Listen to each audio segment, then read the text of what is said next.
Hey guys, I just wanted to talk about something real quick that's been on my mind. I've seen comments and emails, and I appreciate it of you guys saying, like, thank you so much for speaking out. You're so brave. And yes, I appreciate those things, but I also want to say I'm nothing special. I'm not the only person that is coming out talking about anything.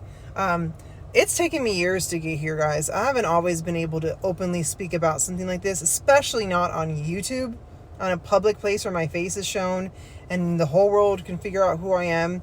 It's not easy. It wasn't easy, let me say. It wasn't easy at the beginning for me to come to terms with the way I grew up and the brainwashing that was placed in my head as a young child. I didn't have a choice.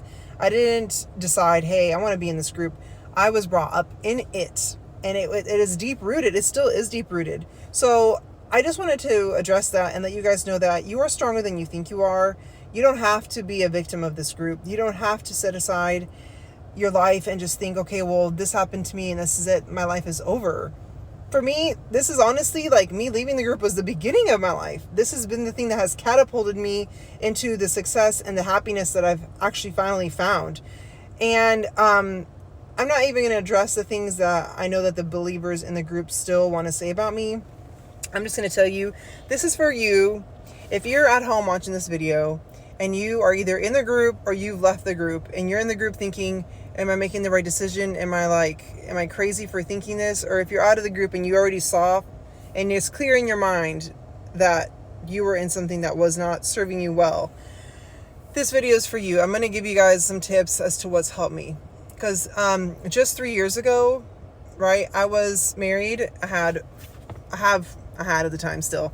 I had 4 sons, and I went from being a married mom to now being a single mom, supporting 4 children. And I remember just sitting at my house, and I was like, how am I going to do this? I started basically selling everything I could just to make ends meet. No one really knows the struggles I had to go through, because the minute that I even mentioned anything to anyone in the group, they started looking at me like I was crazy. I'll tell you this much, I even had one sister who was like a mom to me, and I loved her dearly. She'd come to my house every week. She would cook for me. She would take care of my kids. She would help me out. She was like grandma to my children. And I started asking her things like, hey, why is this happening in the group? Like, this doesn't make any sense. And I got to a point where she was like, and I wasn't being rude. I was just genuinely like curious about these things. And I got to a point once after I got separated and I was single, I asked her one day, because I was really suffering from depression, I asked her, hey, is there any way that you can come over and watch the kids just for a few hours? Like, I can't get up today. I'm really having a hard time right now. The thing she responded to me was the thing that actually freed me. At the time, I thought, oh my God, my life is over. How is this happening to me? But she didn't realize that she actually gave me the best gift ever. These are the words that she texted me back. She said, Ritz, I would love to help you watch the kids and take care of them, but first you need to go and speak to the older brothers regarding your stance with the church. And that's my aha moment. That's when I realized the love and the affection and the gatherings and the food and the home and all of that stuff, it only counts if you fall in line with the group. If you even veer a little bit off the group or off the track and you stop doing everything that they do and you stop believing the things that they do, the love ends. Like, ask anybody that's questioned anything in the group. It's not like everyone's just like, oh, you know what? You don't fall in line with exactly everything that we believe in, so continue meeting with us. They will cast you out. They will talk bad about you. They'll ruin your reputation. Horrible things will be done to you if you don't get the heck out of there and separate yourself. And so that's what I had to do. I realized, so this was love based on what I was doing. I didn't fall in place, therefore I got kicked out. And yeah, I don't talk to her anymore, obviously, because she made me realize that her love and all that was just based on me being part of a group. So is that really genuine, or is that fake? Because if you're really a believer, if you really love the Lord like you say you do, why is your love based on stipulations and on certain things? That to me is the biggest red flag of a cult. If you start questioning leadership or start questioning the way that things are done and you're getting attacked, that's weird, because everyone should be able to have a free mindset, should be able to think independently and not get attacked for it. That sounds very communistic to me, which is a huge indicator of a cult. So Anyways, back to the tips about how to get over this. So when I first got out, I struggled, guys. Like, I'm not going to lie. Everybody that I knew, everyone that was in my life was, I would say 98% of the people in my life were in this group.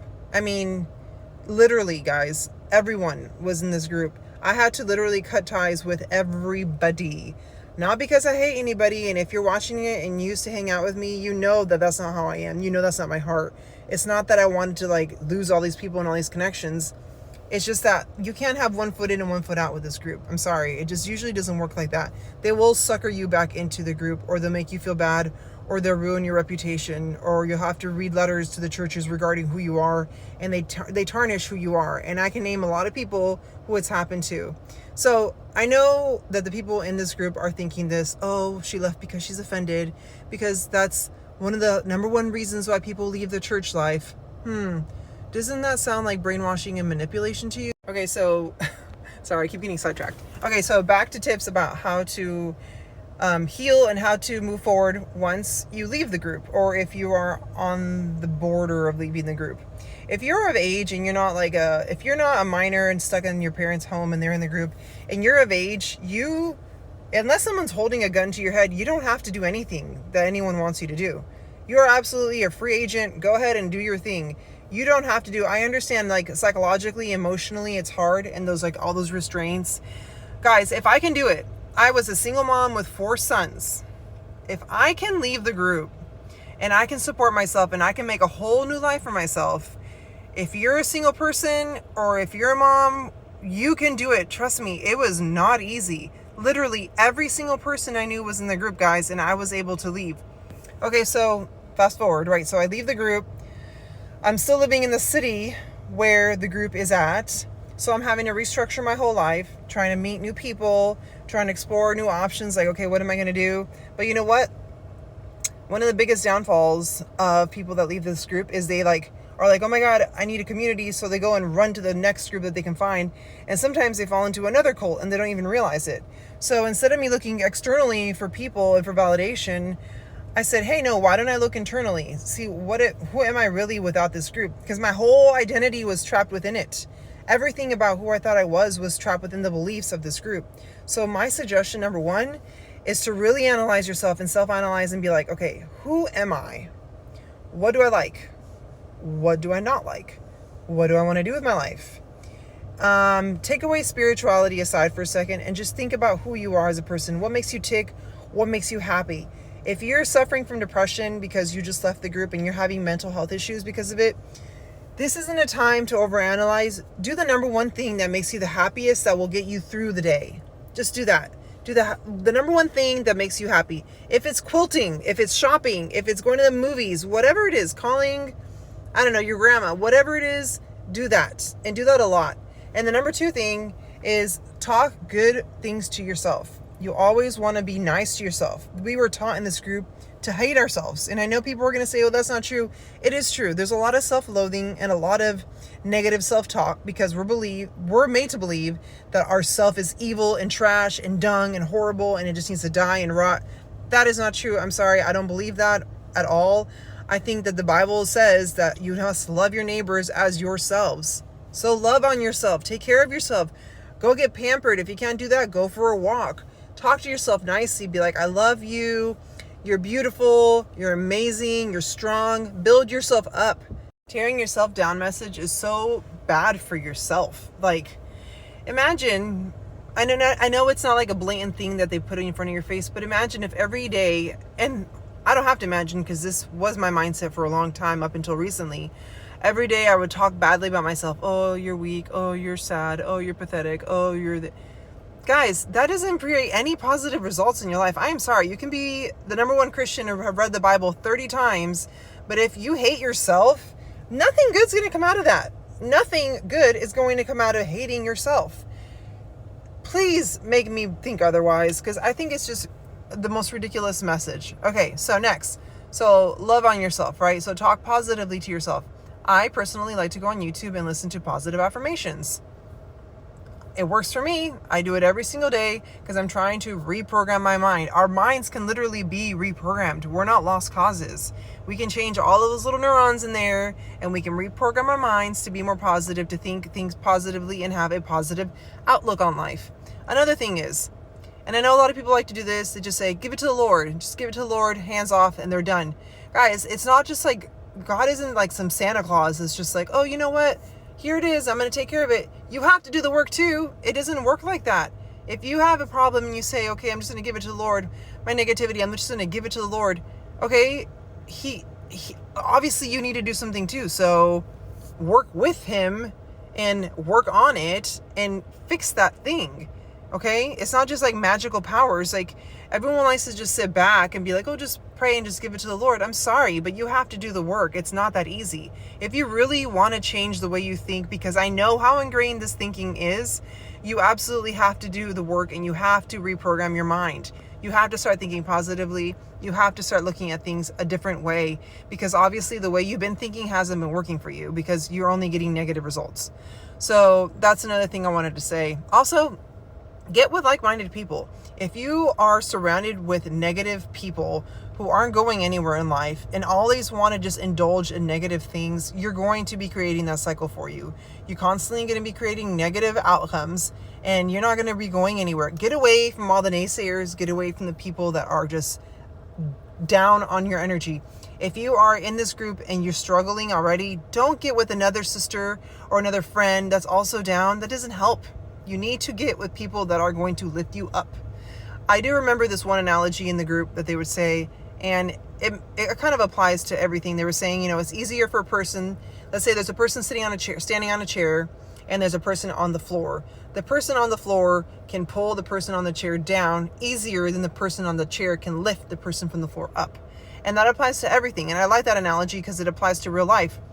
If you surround yourself with negative people, you will be a negative person. And I'm sorry, but within the group, because the mindset is negative, and the fact that like we are horrible and we're full of just sin and we're just trash, what do you think that's going to attract? More negative people.